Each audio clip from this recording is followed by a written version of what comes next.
The joint convention will come to order, and it is my great pleasure and honor to introduce Her Excellency, Governor of the Commonwealth, Maura T. Healey, to deliver the State of the Commonwealth address.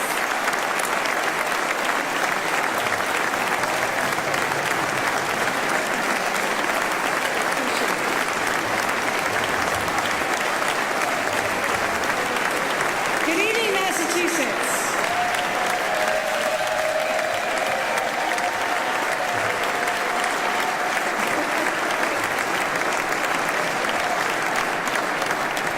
Good evening, Massachusetts.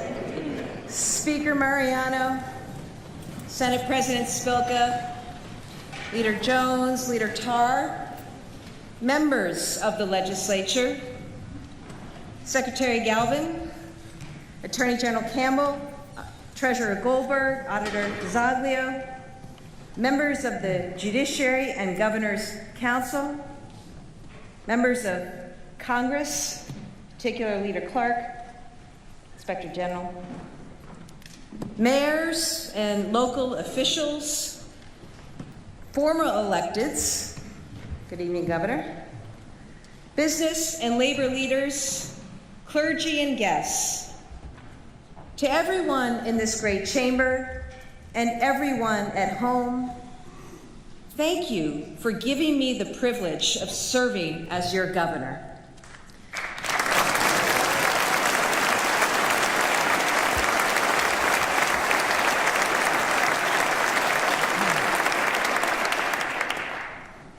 To Joanna and our families, thank you for your love and support. To our Lieutenant Governor, the LG, Kim Driscoll.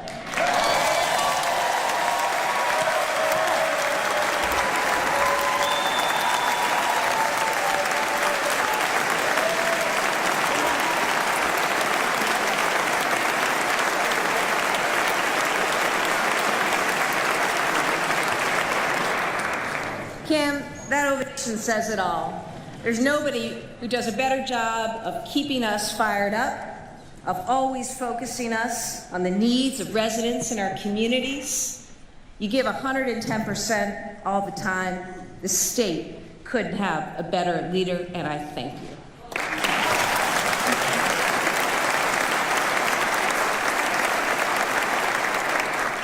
To members of our cabinet and executive staff, Team Massachusetts all the way. Let's see those bracelets.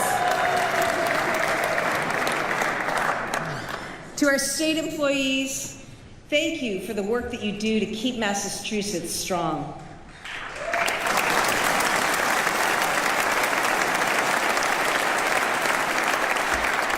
To our service members, veterans, and Gold Star families, everything we have, we owe to you.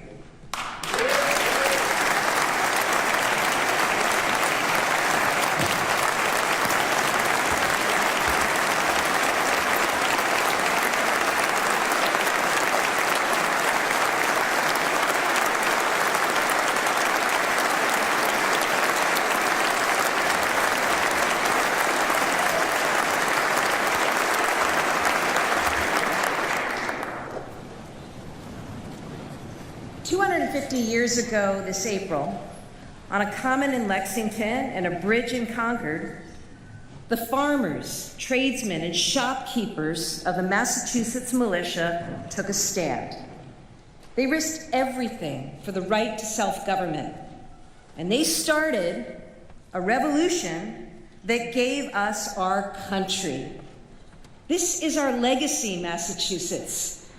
It's more than our history. It's who we are. The militia that fought at Lexington and Concord, guess what? It never disbanded. It kept going.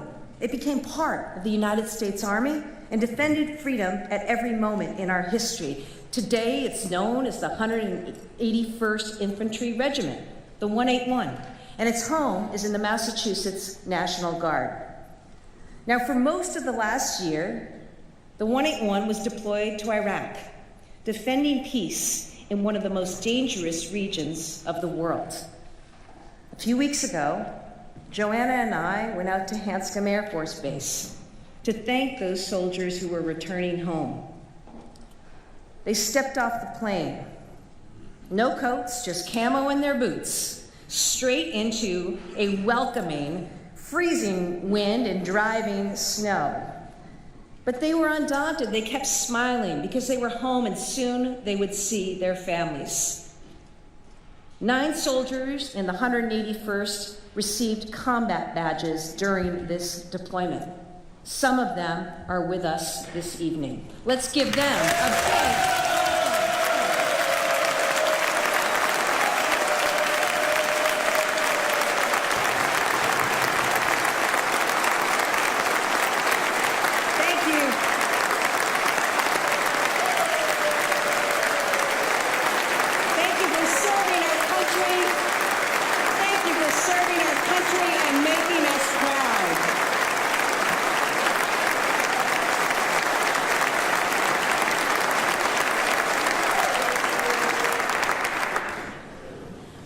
I'm moved beyond words by the grit, drive, sheer goodness and determination of the people of Massachusetts.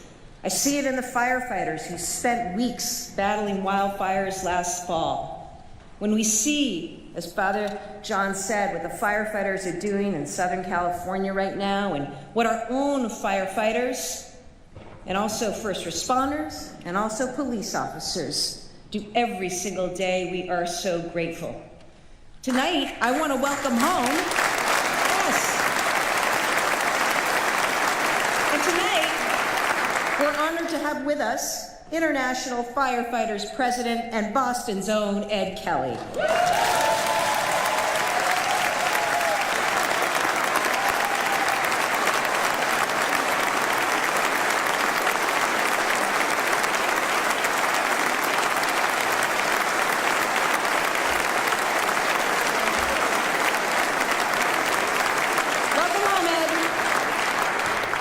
Rich and the boys will take good care of you. I see it in the teachers, in the schools where we pioneered public education. I see it in the breakthroughs by our scientists and innovators.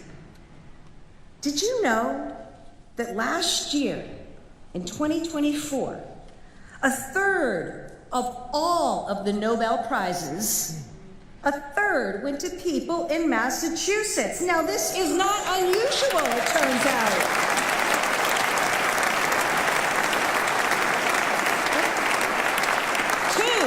Two MIT economists won for showing that democracy makes economies stronger. And tonight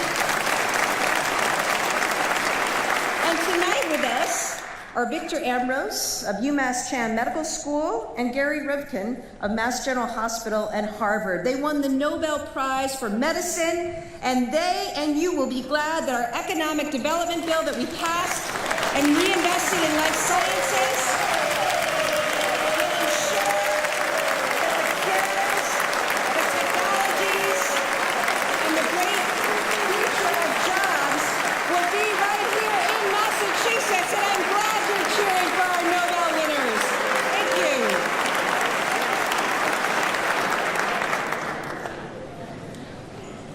Thank you. We tackle hard problems in Massachusetts. Hard stuff. Wicked hard stuff, sometimes. I think of Coach Joe Mazzulla. He said, well, yeah, he's an innovator as well in a field that I like. He said, everybody notices the easy things. Can you fight to notice the hard things? That's where winning is. You know, we know something about winning in Massachusetts. Last year, the Boston Renegades won the National Women's Football title. The Fleet were national finalists in women's hockey. It's the 100th anniversary of the Boston Bruins. And the Celtics hung banner 18. How about that, Max, right?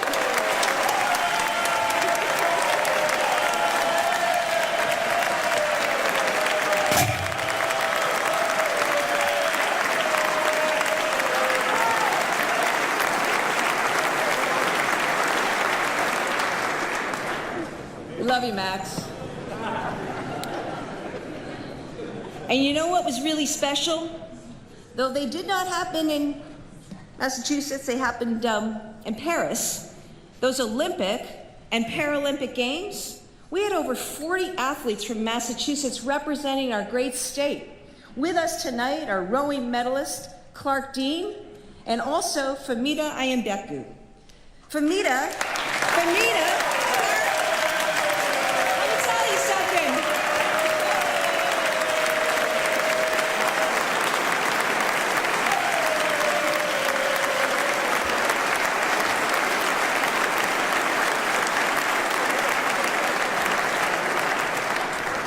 I just got to say something about Famida. You know, she's a world-class Paralympic sprinter and a mom who gave birth 8 months before she competed. She made the finals in the 100 meters, did us proud.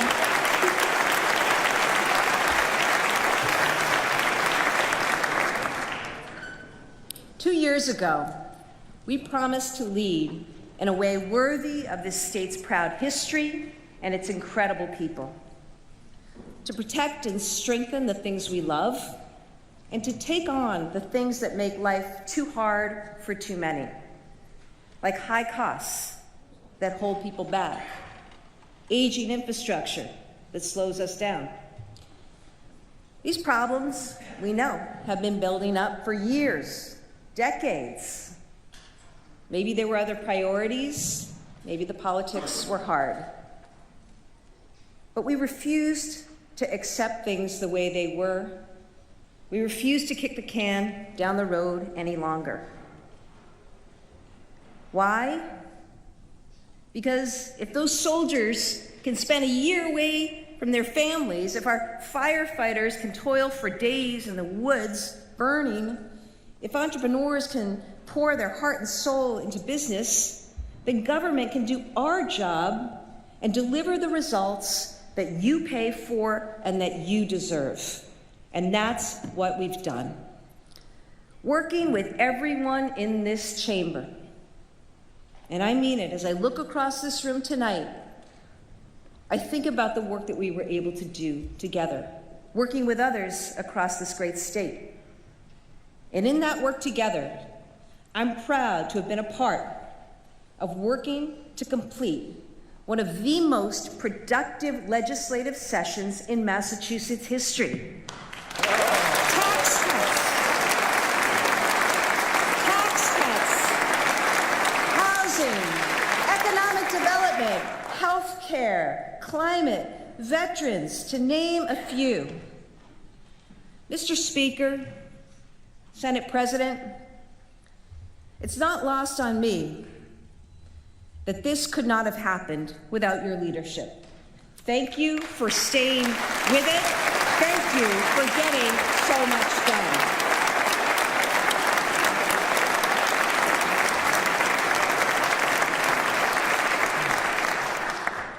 When I think about what we got done, you know what we focused on? We focused on the stuff that matters. The stuff that matters to most people. When Father John spoke, he alluded to some of the division and divisiveness that we experience right now in our world, not just in Massachusetts, but everywhere. But what we focused on are the needs, the wants of residents and families across this state.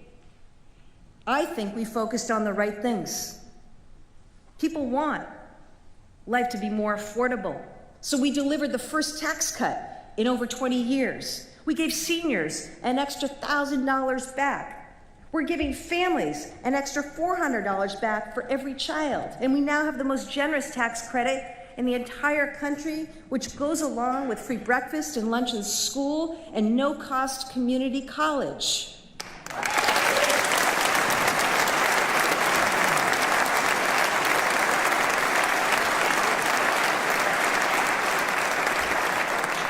We know that people need childcare. You know, after the pandemic, childcare across this country was collapsing. Childcare centers were closing. We got to work here in Massachusetts. And we got to work because we know our working parents are counting on us. Do you know that we are, and I'm proud to say this, the only state to fully replace federal support that went away with a $1.5 billion investment? We not only saved our system, affordable childcare is growing now in Massachusetts. Today, 36,000 more children are getting care. And what does that mean? It means their parents are able to go to work and support their families.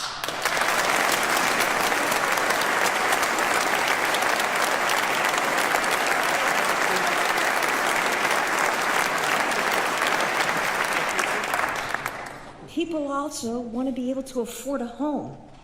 So we passed the Affordable Homes Act to create tens of thousands of affordable homes and new homeowners. We've already increased production in our state programs by 50%. We have more to do, and we're going to do it. People also need transportation. They rely on public transit to get around. Remember when we took office? Trains were barely moving. So we hired an experienced general manager for the T in Phil Ang. And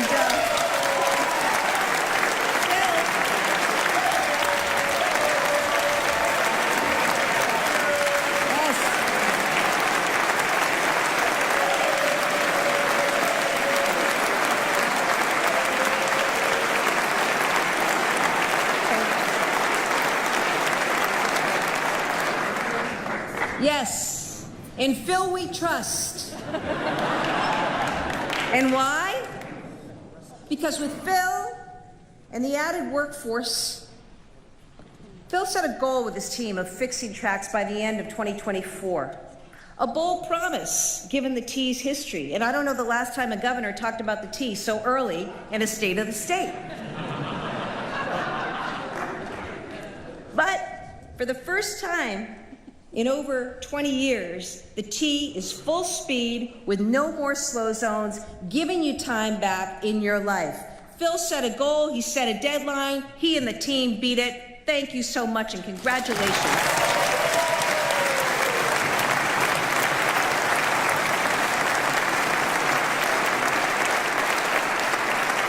We also made regional bus systems from the Berkshires to Cape Ann fare-free.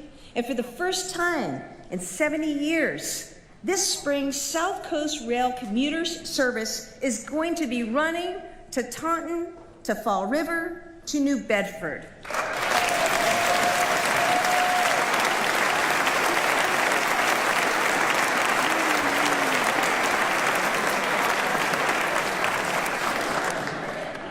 Transportation, housing, childcare. You know what people also want?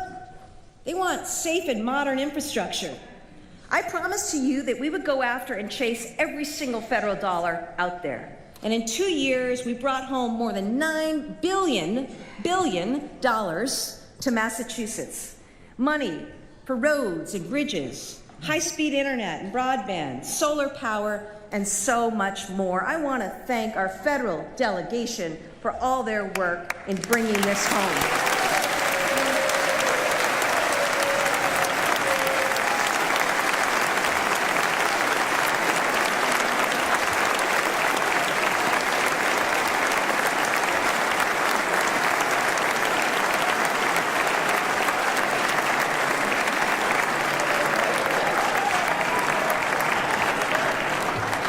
It's a really big deal. It's a really big deal.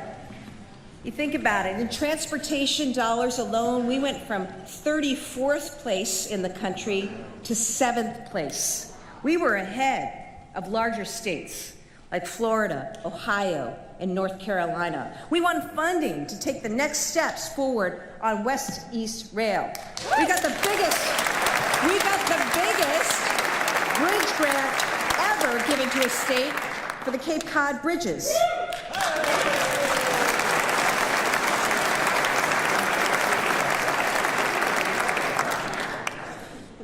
These last 2 years, we've also taken on some tough, unexpected problems, including a massive influx of people into our emergency shelter system. An influx due to a failure of federal border control and a nationwide housing crisis. I want to be absolutely clear. We're dramatically reducing costs. We have and we will prioritize Massachusetts families. In 2025, we'll get families out of hotels for good. We're going to continue to keep working with the legislature to reform this system. Massachusetts taxpayers cannot and should not foot the cost. The government, the federal government, needs to fix this at the source by passing a border security bill. I've said I agree, anyone who does violent acts should be held accountable and be deported. I've also said that immigrant families who've lived here, who are working here, who pay taxes here, who are raising children here, deserve a path forward. Congress and the new administration must act and act without delay.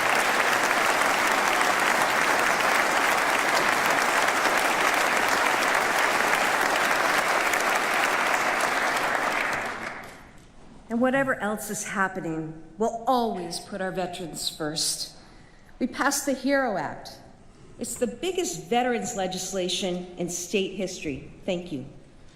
That legislation, it's expanding health benefits, job opportunities, and so much more.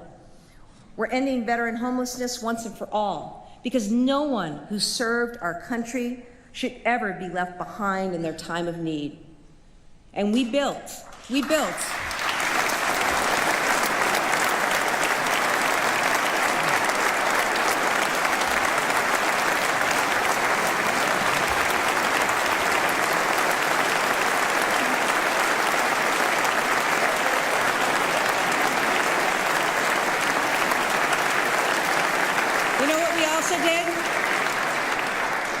Also did, in a short period of time, following a chapter of tremendous tragedy and heartache in our state, we built brand new world-class facilities at the veterans' homes in Chelsea and Holyoke.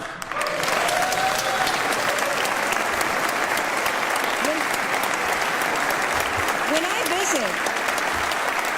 I visit the Holyoke Veterans Home, I love seeing my friend Rose Roy. Rose is 102 years old. She is a World War II veteran. The staff there take care of her like family. She leads us in the Pledge of Allegiance when we visit, right? Rose, I know you couldn't make the trip here tonight. I know you're at the home watching with friends, and I just want to say to you and to all out there who served, we all thank you for your service. We love you, and we really, really want you to know that.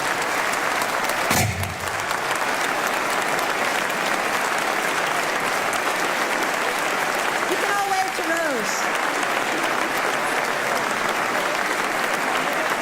Look,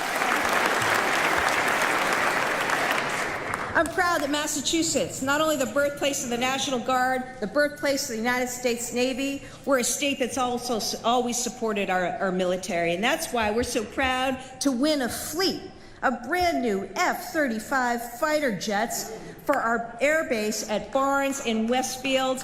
Colonel Dave, where are you, Moon? Dave Halassi-Kuhn is here with leaders from all of our military bases in Massachusetts. Thank you for being here.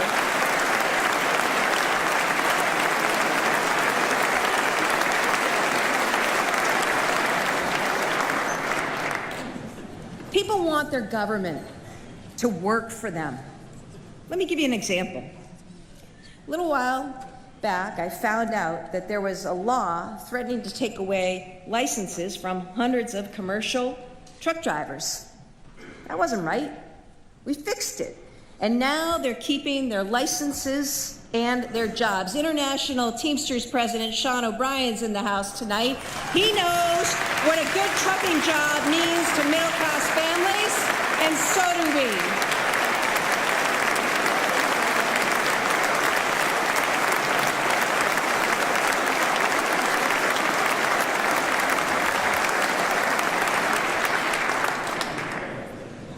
Another thing that means something to a lot of people that we did, we made history by pardoning hundreds of thousands of people for misdemeanor marijuana convictions. It was the right thing to do. Thank you.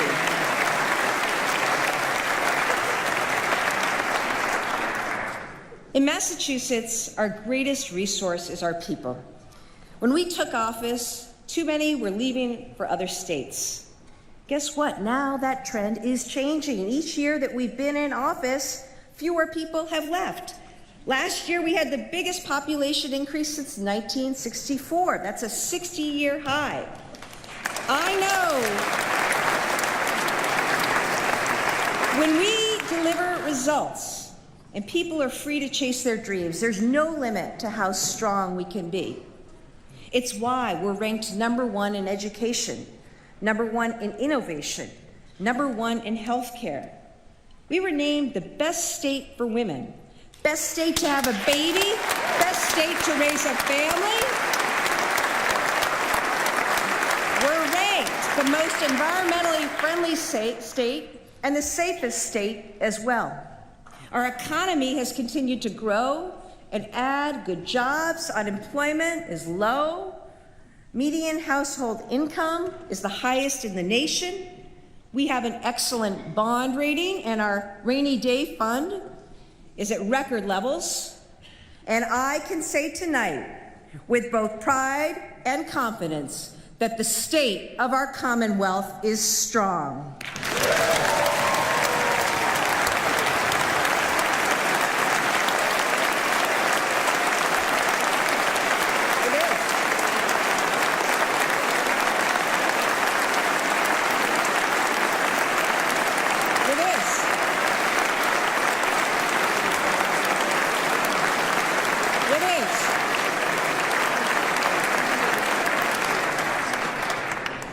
It is.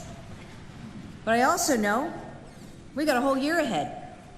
And this year, we're going to work to implement all that historic legislation that I was talking about.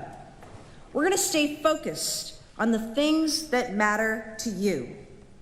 We'll take new steps forward to fix transportation, make homes more affordable, invest in education, and grow our economy.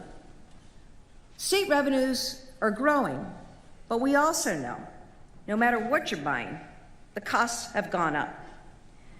The federal pandemic relief money is gone, so we're going to continue to control spending and live within our means, just as every family and business in Massachusetts must do.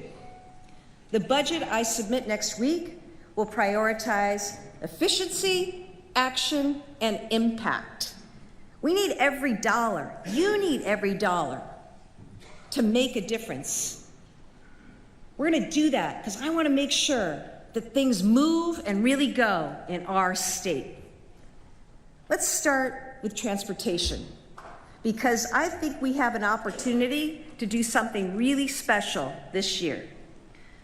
When we took office, everyone was frustrated, and rightly so.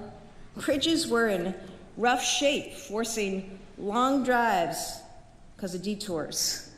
Too many streets were filled with potholes, sidewalks were cracked, broken dams, busted culverts left towns vulnerable to flooding. And what's worse, there was no plan to dig out, let alone try to make anything better. That's no way to run a transportation system. Certainly not for a modern economy like ours. It wasn't going to keep us competitive either with other states, other countries. And most important, it wasn't respectful to the people who need to travel on our roads, to go to work, to get to school, to get to appointments, to just simply live their lives. We've been determined to do things differently. And we did. We got big projects moving with federal funding. We got more help to cities and towns to fix those streets and sidewalks. And we got the T moving. There's more that needs to be done. But what I can say now to drivers, to riders, to taxpayers, is that the money you invest will get you results. Now, we can start building forward, building the kind of transportation that you deserve. Here's how we're going to do it. It's not with new taxes. It's going to be with smart, forward-thinking management. Our plan is to invest $8 billion over the next 10 years to make transportation in every corner of our state more secure, more safe, more reliable. We'll put the entire system, for the first time in a long time, on stable footing. When we do this, we're going to see the results. We'll see bridges fully open again, like the I-391 viaduct in Chicopee. You gotta. You'll see smaller local bridges finally fixed too, like Commercial Street in East Weymouth.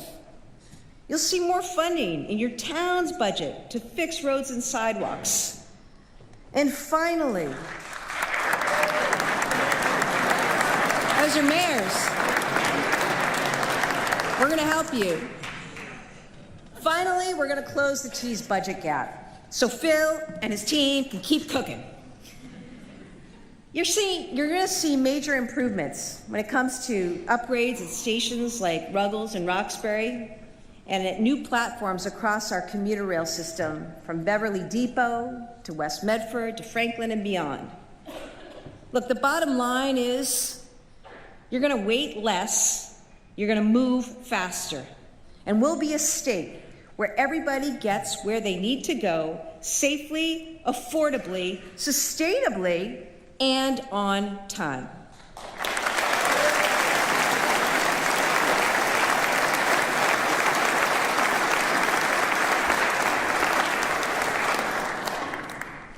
Let me tell you about housing. For decades, we didn't build enough housing in this state.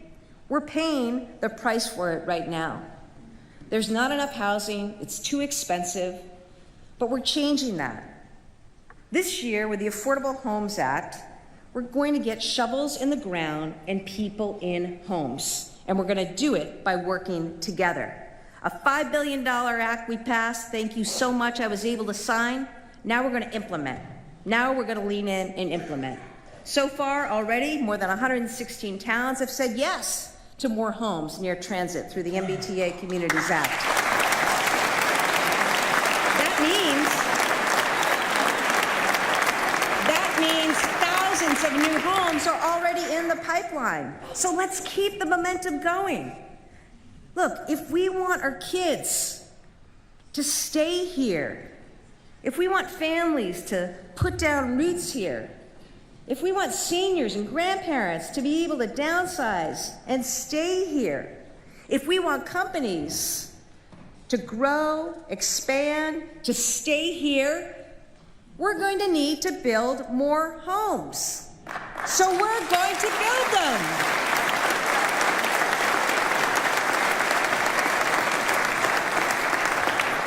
Now, I talked to you about homes and home ownership. I also want to speak to the renters out there. And the renters aren't just young people. So many families in this state are renting. And I know wherever you move, there's a huge cost. First month, last month, security deposit. I rented for many years. I know it adds up. And with today's rents, it costs so much more. And too often, there's been this other cost added on for something you didn't even ask for, a broker's fee. That's not right. Did you know that the average renter in Massachusetts is paying 10 grand just to get a foot in the door? $2,500 rent ends up costing you 10 grand before you even move in. That's money that you could be saving for a down payment or any number of things. If you rent, you should not be forced to pay a broker's fee. And that's why I'm calling to abolish tenant brokers' fees in Massachusetts. I believe it is the right thing to do.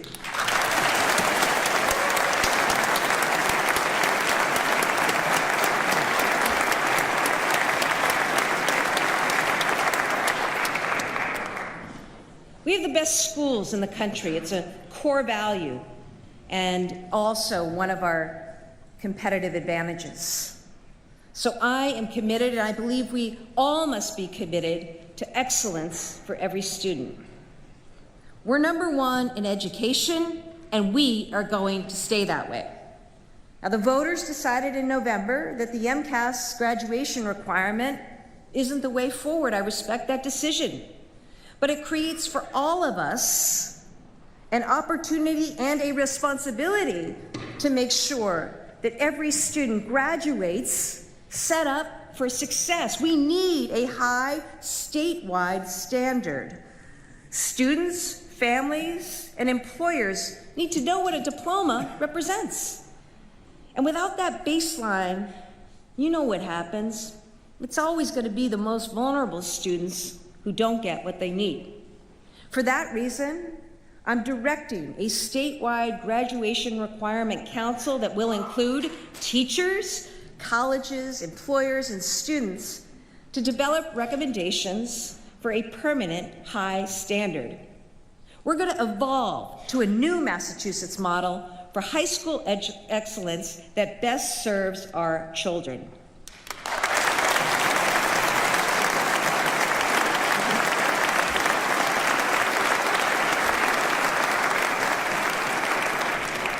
And you know what?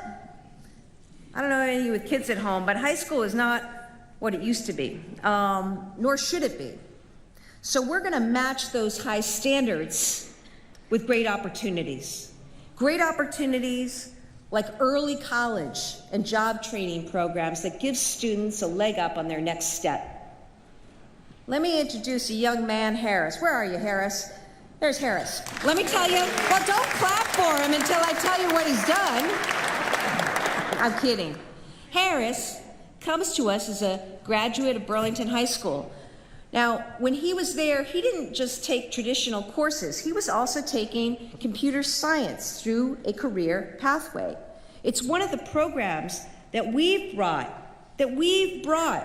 to over 100 high schools in Massachusetts. These programs partner with local employers in fields from biotechnology to advanced manufacturing to clean energy. As a senior, Harris did a capstone project with an industry mentor nearby. He built an app for a local sneaker store called Courtside Kicks. Now he's a freshman at the University of Massachusetts Lowell, doing a degree in software engineering and managing that sneaker store part-time. He's working hard, he's building great experience.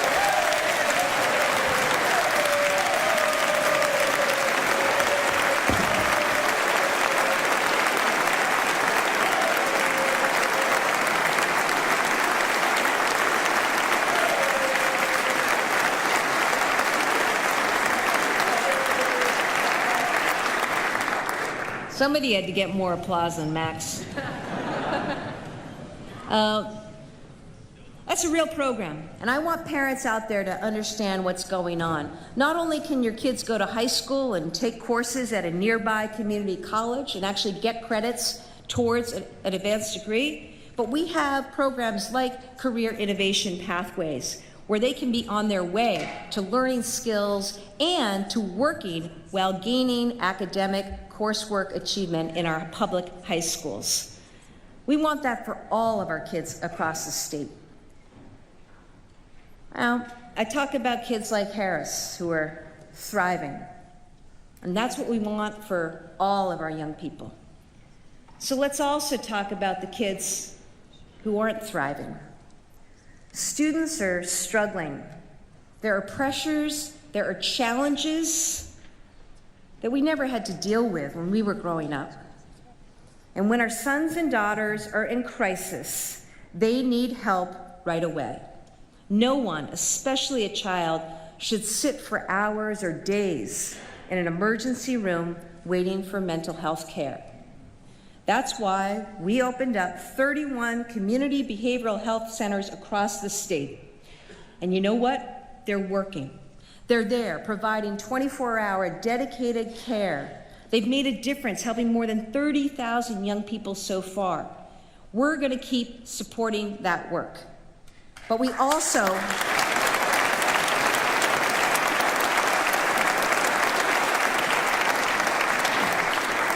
need to do more. We need to meet students, young people, where they are. And that's in schools, among other places, but in schools, it's really important.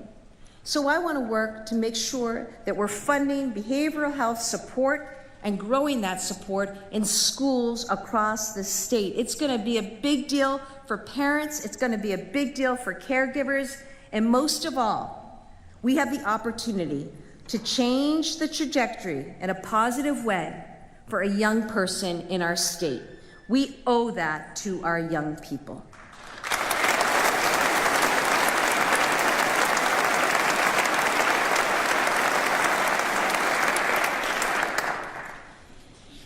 You know, I wanted to take a moment on that because I do think it is something that so many people struggle with, so many families struggle with, mental health. I also want to remind people it's so important that we reach out and that we encourage and empower those who are struggling with mental health challenges to reach out and to find support. We've got a lot of support in this great state. We've got to find ways to build more support. But I wanted to take a moment tonight to be clear with the people of Massachusetts that we're going to work on this together and make sure that happens. I also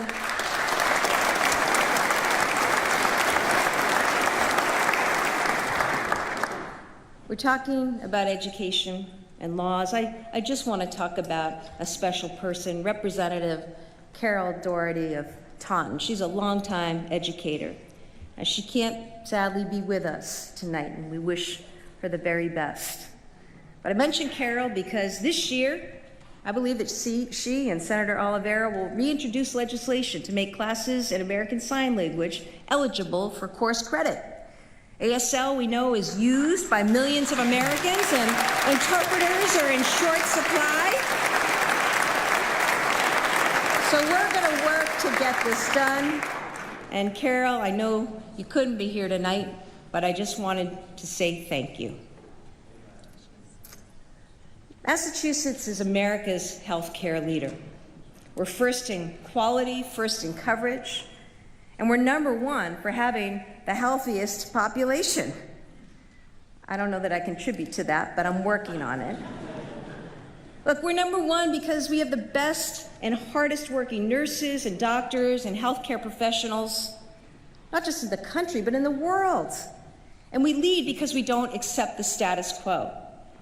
We keep pushing forward. Last year, we were able to get an additional 60,000 Massachusetts people affordable health care coverage.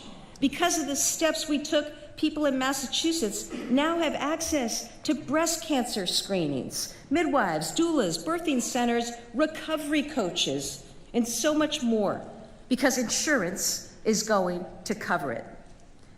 I also know that many have medicines that you need to take for diabetes, asthma, heart conditions, but you go to a pharmacy totally stressed out because you don't know if you can afford it.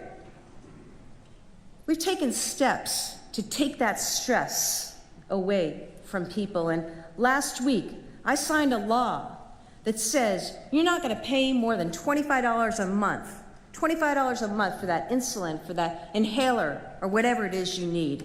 I think that's really, really important. I thank the legislature for their work to get that bill done.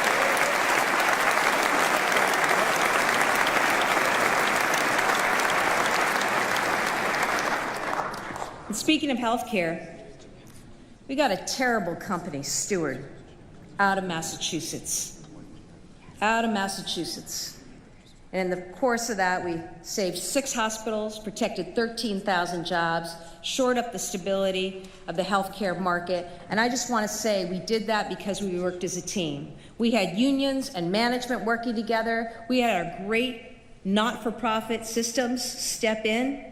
And I really, really appreciate it. And I also really appreciate the leadership of our own fabulous Secretary of Health and Human Services, Kate Walsh.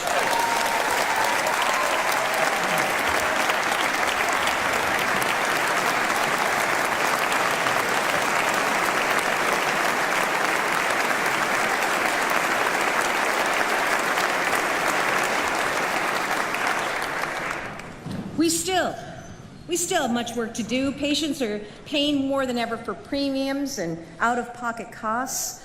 Oftentimes, it's just so hard to get an appointment. It's really frustrating, isn't it? It's unacceptable. It should be unacceptable in our state. So we've got to change it. Here's what I think we need to do. I know I'm going to direct my administration to shift healthcare resources to the front lines. What do I mean by the front lines? I mean primary care. Primary care. If we focus on primary care, we're going to get rid of a lot of other problems that become a lot more complex and hard for people and families, and also a lot more expensive. I'd love to build a whole army of primary care providers to be out there across our state so that when you call for an appointment, you're actually going to get one. You'll get the care that you need where and when you need it.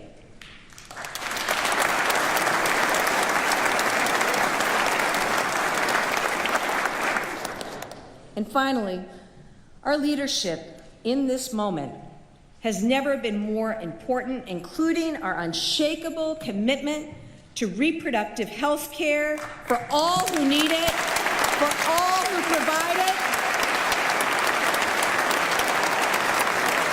We're going to protect women's access to needed care, and we're going to protect those who provide it. Always. Now, fixing transportation, healthcare, education, housing, all of these things are super important and make the quality of life better. They also make our economy more competitive and our businesses stronger. From our Main Street mom and pops to our global companies, our businesses, small and large, provide jobs and support communities. So we have to support them in every sector, in every corner of our state. I think about how hard small businesses are working. You know that. You see them every day. I hope that you support and frequent them every day. I think about Liz and Nate Latoile. They're here tonight along with Chris Sellers. Let me tell you about these guys, okay? So they've got a farm and a brewery out in Northfield, 4-Star Farms. And I say this, remember there's a guy, former governor, Sam Adams, he brewed beer. We've got a proud history of brewing beer here in Massachusetts. But do you know that until now, breweries like theirs weren't able to sell their beer at local farmers markets? That didn't make any sense, so we fixed it. We're grateful to 4-Star Farms and small businesses like it, and we want to support them. And I raise that as an example because, look, large or small, it may not be the biggest deal in the world to everybody, but you know what? It hurts them. And if something is hurting any one of our small businesses, just like if something was hurting a bunch of guys who are driving trucks and driving our economy, let's look at it and see if we can do. We may not be able to fix everything. God knows the world's got any number of challenges. But the little things, taking action and not being afraid to take action, I believe is what we need to continue to do. Thank you, guys. I look forward to visiting you in a couple months.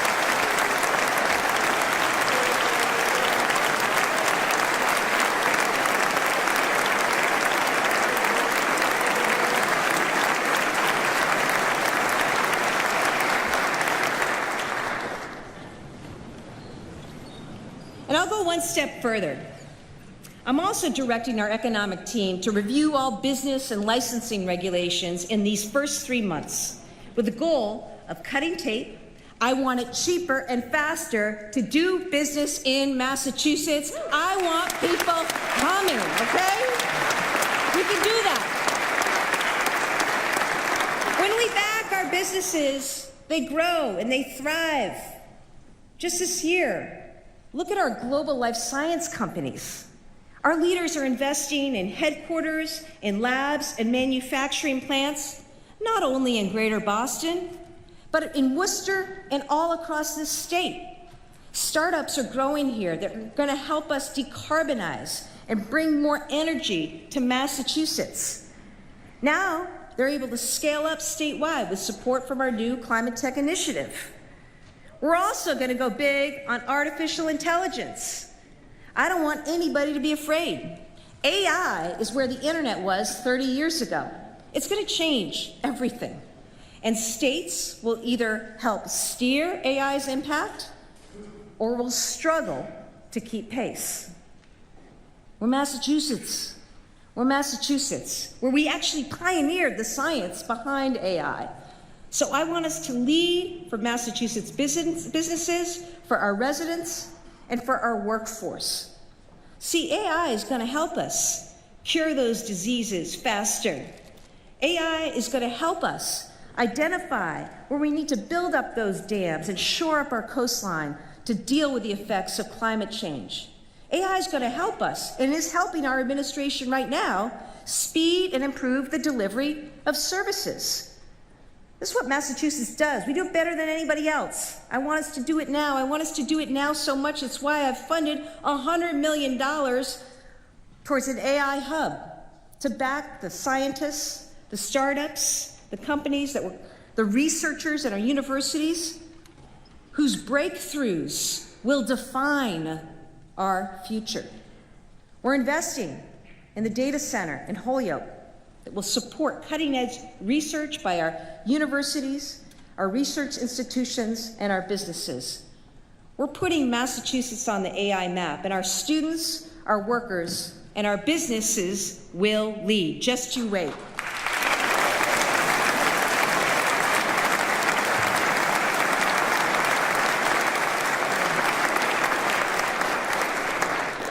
We're also going to keep leading on clean energy. The climate law that we just passed speeds up permitting so we can quickly build out the infrastructure to get more energy to our homes, to our businesses, faster and cheaper. I want to thank all the workers who are going to help us get this done. Thank you especially to AFL-CIO President Chrissy Lynch for all the work and all the partnership.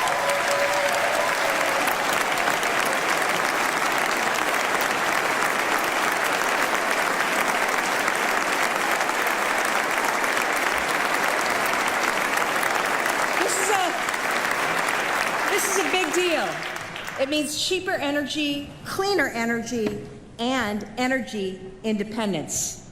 We're going to be building new homes, new labs, new data centers, new manufacturing plants. We got to power it all. So we've got to go out and get after it. 250 years after we started a revolution, it's Massachusetts' moment again. We'll lead the commemorations of America's founding. We'll fire up our tourism economy. We'll shine a light on our revolutions today, the ideas, the solutions that continue to make our world a better, freer place. This is a moment to know our past, to understand our present, and to build our future. In 4 days, there will be a transition of power in Washington. I assure you, we will take every opportunity to work with the federal government in any way that benefits Massachusetts.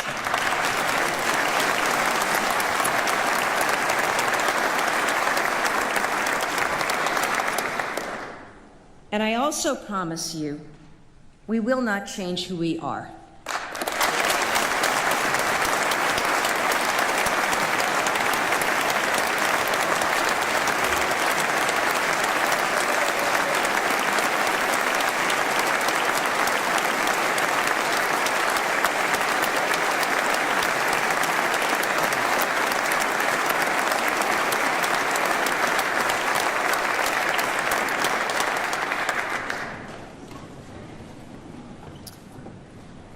I know you've been listening to me long enough.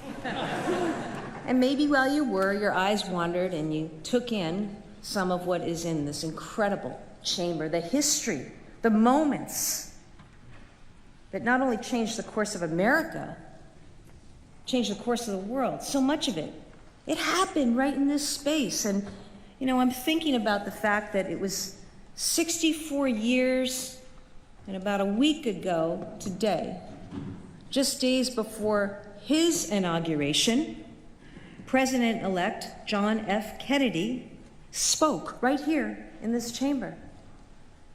In this moment, I think of his words which are now inscribed on this rostrum.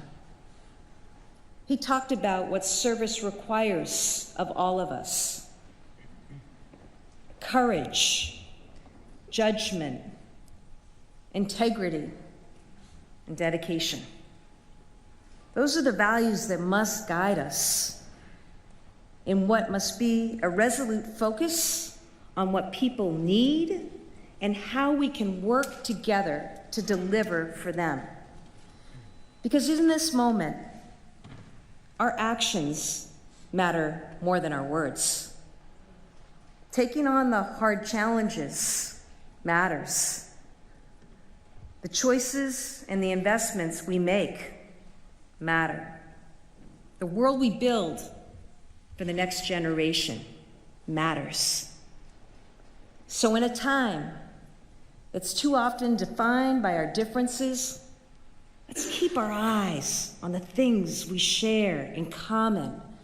Let's recognize that our lives and our fates are bound together, and let's work together for the common good in our Commonwealth. God bless you, Massachusetts, and God bless the United States of America.